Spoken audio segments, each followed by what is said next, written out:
दिल्ली के विजय चौक पर बड़ा हादसा, सेना की गाड़ी से टकराई लग्जरी कार। दिल्ली के सबसे सुरक्षित और वीवीआईपी इलाके विजय चौक पर आज शाम उस वक्त हड़कंप मच गया जब रफ्तार और रसूख की आपस में भिड़ंत हो गई।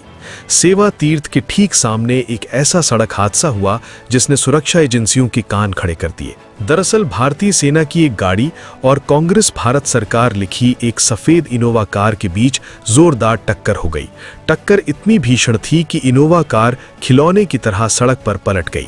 गनीमत ये रही कि इस हाई प्रोफाइल एक्सीडेंट में कोई जानमाल का नुकसान नहीं हुआ। इनोवा चालक के मुताबिक उसने काफी हॉर्न बजाया, लेकिन सेना की गाड़ी अचानक सामने आ गई। गवाहों की माने तो पल भर के लिए विजय चौक पर चीख पुकार मच गई थी। हाई सिक्योरिटी जोन होने के कारण तुरंत राहत कार्य शुरू किया गया।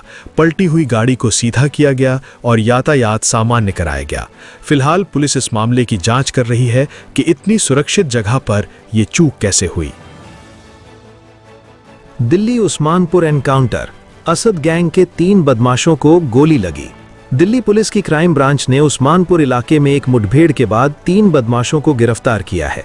तीनों बदमाश मेरठ के रहने वाले हैं। इनमें से एक का नाम असद है। ये सभी असद गैंग के हैं। देर रात को ये बदमाश दुपहिया वाहन पर उस्मानपुर इलाके में आए थे, जिसके बाद क्राइम ब्रांच से उनकी मुठभेड़ हुई। तीनों बदमाश गोली लगने से घायल हुए हैं। शक्करपुर के क्राइम ब्रांच की टीम को इनपुट मिला था कि मेरठ के नामी असद गैंग का सरगना अपने साथियों के साथ उस्मानपुर इलाके में आने वाला है। इस इनपुट के बाद क्राइम ब्रांच की टीम ने ट्रैप लगाया था। गुरुवार और शुक्रवार की दरमियानी रात 2 बजे से ही तीनों बदमाश एक बाइक पर सवार होकर आते दिखे। उन्हें सरेंडर करने के लिए कहा गया, लेकिन खुद को पुलिस से घिरा देखकर बदमाशों ने पुलिस टीम पर फायर कर दिया। जवाबी कार्यवाही में पुलिस ने तीनों बदमाशों के पैर में गोली मारते हुए उन्हें काबू में किया। कल एक न्यू उस्मानपुर एरिया में ब्रीफ एनकाउंटर के बाद 3 लोगों को गिरफ्तार किया है। ये तीनों लोग कल देर रात में पिस्टल के साथ देखे गए थे न्यू उस्मानपुर एरिया में। जब पुलिस पार्टी ने इनको रुकने के लिए इशारा किया तो इन्होंने पुलिस पार्टी पर विदाउट किसी प्रोवोकेशन के फायरिंग की है। फायरिंग में किसी को हमारी पुलिस पार्टी में चोट नहीं पहुंचा, लेकिन जब जवाबी इनको रिस्पॉन्ड किया गया तो उसमें इन तीनों को चोट है, पैर में इनको चोट है। इनको इमीडिएटली हॉस्पिटल रेस्ट किया गया। दोनों आउट ऑफ डेंजर हैं, तीनों के तीनों आउट ऑफ डेंजर हैं।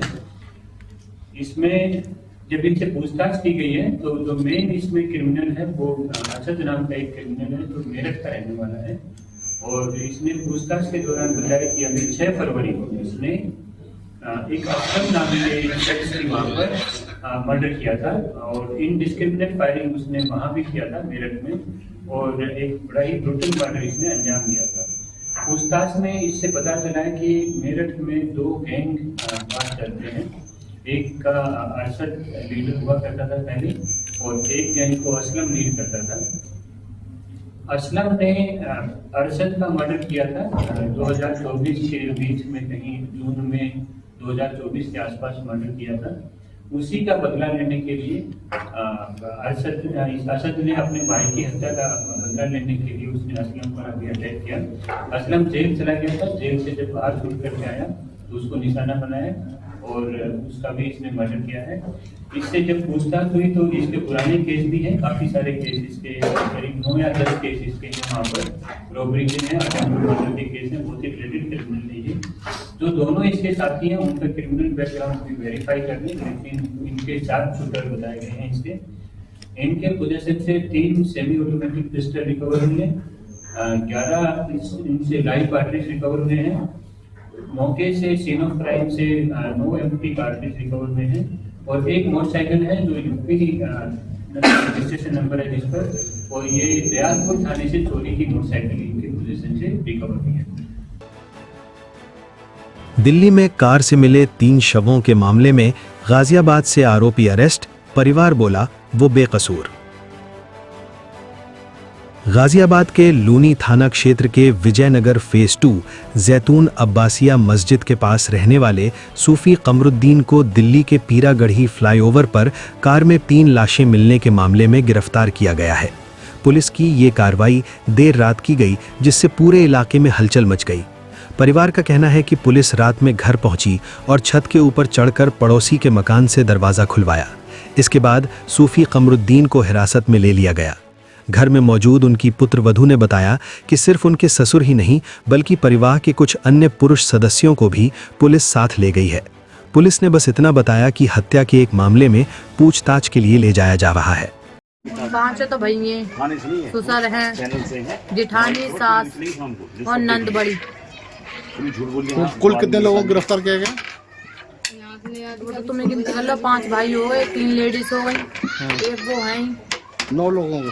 हाँ, किस समय आई थी पुलिस? रात के 1 बजे। तो किस तरीके से घुसी थी? वो तो ऐसी घुसी थी, मैंने तुम्हें अभी बताया था मैंने। हाँ।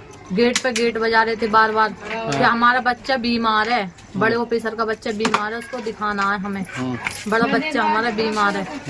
हमारी सास ने गेट नहीं खोला, फिर भी वो जबरदस्ती गेट खुलवा रही, तो गेट नहीं खोला तो बराबर वाली है वो, उनके लड़के के सर पे तमंचा धर दिया था। कितने पुलिस वाले? गेट खोल। अच्छा, कितने पुलिस वाले होंगे यहाँ पर? तो 4 मौजूद थे जी। हाँ, और फिर उनकी छत पे से चढ़ गए, फिर इधर हम टीन पे चढ़ के फिर हमारी छत पे चढ़ गए। छत पे से फिर जीने में से कूद के जब आके अपना आप गेट खोला, फिर उन लोगों ने फिर पूरे घर की तलाशी ली सबके लिए। अच्छा, बताया क्यों आए हैं, किस लिए आए हैं कि ये बताया? नहीं, ये नहीं बताया, मैंने बताया तो बस ये कह रहे थे कि बच्चा बीमार है, बच्चा बीमार है, बस बता रहे कोई? हाँ, इलाज कराना बच्चे का। बता रहे कोई हत्या का कोई मामला है? हत्या का मामला तो बाद में बताया, पहले तो ऐसे ही आए थे कि कोई बात नहीं है, बस हम लेके जा रहे हैं, ये नहीं हो सकते, इन्होंने ऐसा कुछ नहीं करा, हम इन्हें वापसी कर जाएंगे ऐसा करके। अच्छा, हाँ। आपका क्या कहना है इसमें? हमारा क्या कहना है भैया, अगर उन्होंने गलती की है तो सजा उन्हें मिलेगी, पर हमारे आदमियों की क्या सजा है इसमें? उन्होंने क्या गुनाह करा है? वो तो अपनी मेहनत मजदूरी कर रहे हैं। मेरा आदमी तो रिक्शा चलाता है, पूरे दिन में दुकान पे बैठती हूँ, बच्चों को देखती हूँ अपने को। क्या नाम है आपके आदमी का? मेरा आदमी का नाम मारिफ है, वैसे राजू कहते हैं उन्हें। अच्छा, कमरुद्दीन जी कब से रहते हैं यहाँ? मेरी शादी को 6 साल हो जाएंगी, 2020 में हुई थी मेरी शादी, जब से मैं यहीं हूँ। अब इससे मुझे पहले तो नहीं पता कि कब से रहते हैं यहाँ पर। अच्छा, कोई मुलाकात हो पाई, उसके बाद बातचीत हो पाई उनसे, परिवार से? नहीं, अभी तक मेरी कोई बातचीत नहीं हुई है जब से ये लोग गए, परिवार गया, जब तक कोई बातचीत ना हुई है। ये कह देते हैं बार बार कि हाँ हम बात करवाएंगे, अभी तक कोई बात ना हुई, और मुझे थाने का पता भी नहीं है कौन से थाने में है। इसका मॉडस ऑपरेंडी तो यही था कि जैसे भी हो लोगों को बेवकूफ़ बनाए अलग अलग चीज़ों पे, और तो उसी के लिए इसको जो भी चीज़ें हैं घर में रंग वंग है, और ये दिखाता था कि हर मर्ज की दवा है, हर इलनेस की दवा है, तो ये अपने पूरे उसमें अपने बेयर हैंड से भी स्टोन निकाल के दिखा देता था, तो जिसके लिए रंग वगैरह यूज़ करता था। तो वो सारी चीज़ें मिली हैं इसके पास से, और उसी चक्कर में अगर कोई ट्रैप हो जाता था कि मनी डबल के मामले को ये विश्वास करता था, तो उसको ये आगे लेकर जाता था और उसको भी फ्रॉड करता था। एनी अपील जो आप लोगों से करना चाहते हैं, क्योंकि इस तरह के मामले हम देखते हैं लगातार बढ़ रहे हैं? हाँ, और इस केस में भी ऐसा लगता है कि इसके टच में काफ़ी सारे लोग हैं और लोग थे, तो जो भी इस टाइप की चीज़ों को बिलीव कर रहा है, आई वुड से कि मेडिकल एडवाइस ही ले अबाउट एनी इलनेस। कोई भी इन चीज़ों से कोई सोल्यूशन आई डोंट सी, या फिर कोई भी ऐसी बात कर रहा है कि मनी डबल 100 टाइम्स अगर कोई कर देगा आउट ऑफ नथिंग, हवा में 2 लाख के 3 करोड़ बना देगा, तो ये सब भ्रामक चीज़ें हैं, इन चीज़ों पे कोई भी ध्यान न दे। और ब्यूरो रिपोर्ट, टीम तफ्तीश न्यूज़।